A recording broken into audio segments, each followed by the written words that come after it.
All right, so welcome back. I've gone through with you how to set up some basic stuff, create an account, do a watch list, draw a line here, draw a little rectangle box, change your background colors, all kind of neat little features to help you set it up. So for the duration of your time using it, you'll be able to have it at your access of your own fingertips and make your own decisions. Now let's go one step farther, show you how to make some notes on the chart, show you how to use the chart a little bit more. Let's get into it. 786 Assassins. All right, Carolina Keith, back with you. Let's jump straight over on the chart, not waste any time. Don't like wasting time. If you're getting older like me, you don't have time to waste. Yeah. Once you start breaking 40, you start thinking about this stuff. So I wanted to go over how to write text on the charts. This is very important for me because as I've gotten older, I get forgetful. And I like to write everything down that I do on a legal pad. This is one of those little precursors that not a lot of people talk about. It's just a basic legal pad for you to write your stuff down on. Problem is, you're not always sitting in front of a legal pad. The world has changed and evolved to where everyone just does it digitally now. So good news is we can do that on the chart. And I've got the S&P 500 pulled up here just as a random chart to use. You can use any chart with this, doesn't matter, all right? So we're going to scroll down on the left over here to our tools section. You got all these different tools over here on the left. Let me zoom in just a little bit. All right, here's our different tools. And you see text right here, and there's a little drop down beside it. It says annotation tools, right? You got a couple options here. You can just click the text feature. Find anywhere in the background, click it, and type away. Okay, doesn't matter what you type, you can do it right there. You can change the font size here to the size that you would like. Change the color, you can make it bold, you can make it italicized, however you'd like, okay? I'm gonna cancel that one. There are other options. What will happen with this option is it will keep this text this size no matter how big or small you have the screen. So, as an example, I'll write big letters. Okay, I'm gonna make that a size 40 text. Here's where it gets crazy.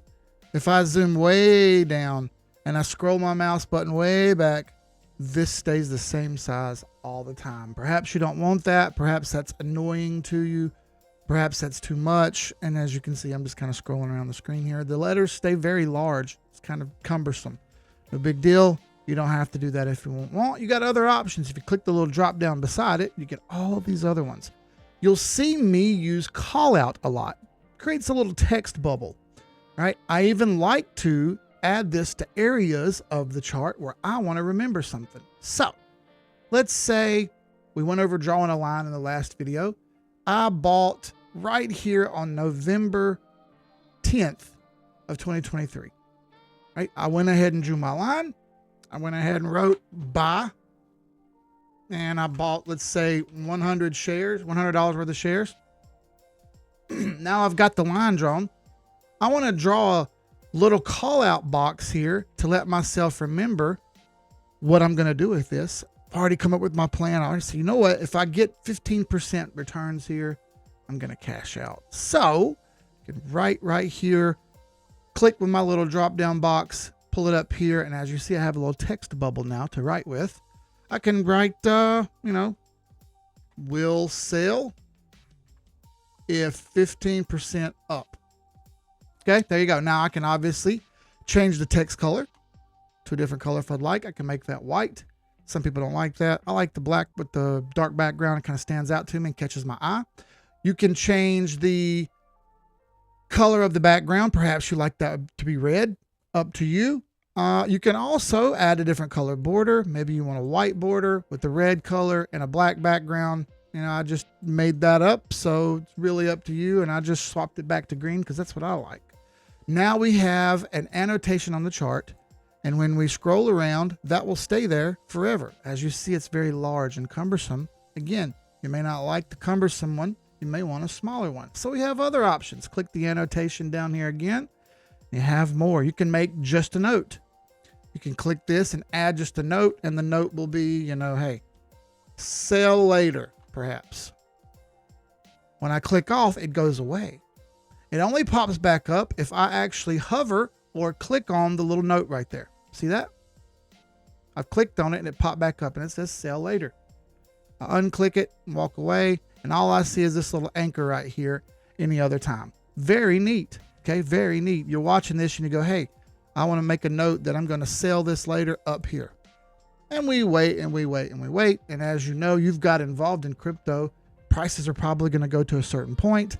You're waiting and watching. And when that little level gets hit, it pops up and tells you, hey, I made a note to sell here later. I think I'll go ahead and make a move.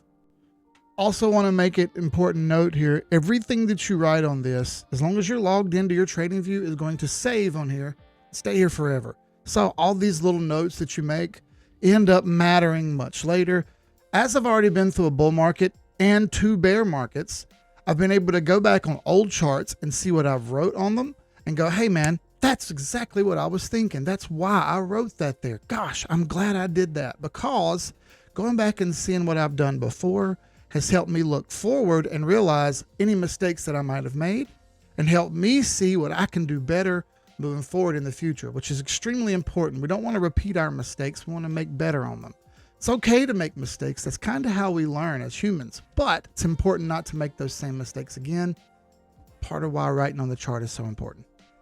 Now, perhaps you've got an image that someone sent you of some chart pattern or some other thing that you really, really thought was interesting. You thought, hey, gosh, I'd like to have that on the chart beside what I'm looking at so that I can go back and remember that. And then I can go and say, hey, yeah, this is exactly what you were talking about. Well, we have a feature for that too. All right, so I've downloaded an image. I'm going to click on images over here, choose an image. Here's the one I just downloaded. Add it to the chart for a moment, give it a second to finish, and then bam, chart breakout patterns. I've just added this to my chart so that I can see it from here on out. I can see the pattern that I have over here. I can see the pattern that I'm making over here. It appears as though we had a bit of a downward channel here and a breakout. You see that? Downward channel and a breakout. Very cool. You could also maybe compare it to some other ones that you see that you maybe like or maybe don't like. Doesn't really matter. Point here is I want you to know that you can add images to the chart. They'll stay there forever. They'll stay that size forever, so be prepared. All right, you may want to make it a little smaller and move it up into the corner or something like that until you actually need it. Very helpful, very useful tool. You'll see almost every chart that I share has text on it or a picture like that.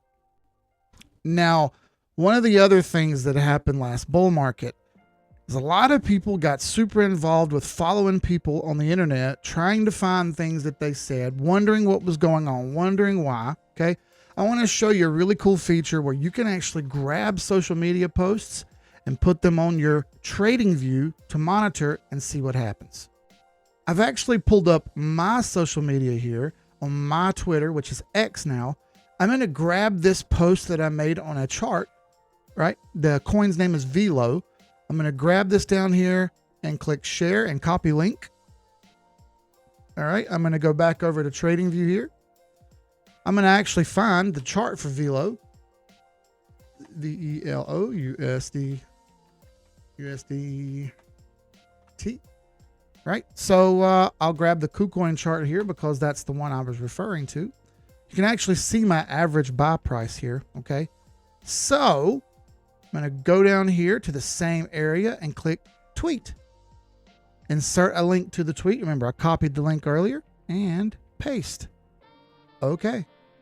Now the tweet that I made on social media is here, which is really neat. So I can swing it around and put it where I want it. We can obviously, change some features on it, etc. It's going to stay really big because I made a really big tweet. Not the point. The point is I can add these tweets here all throughout the chart and actually make this a little smaller. I zoomed way in so we could see it a little bit better, but nonetheless, a lot of people last time were charting everything that Elon Musk was saying.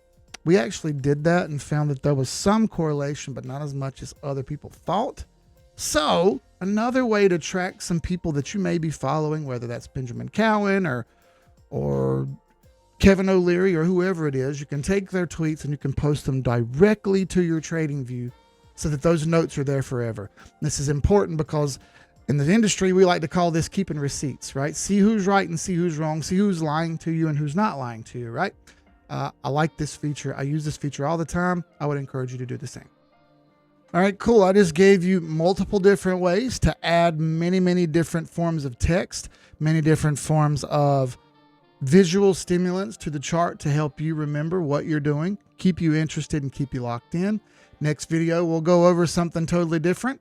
We're going through the basics here one by one, little by little. We'll get to the advanced stuff later, but thank you for going along on this journey of basics with me. See you in the next video.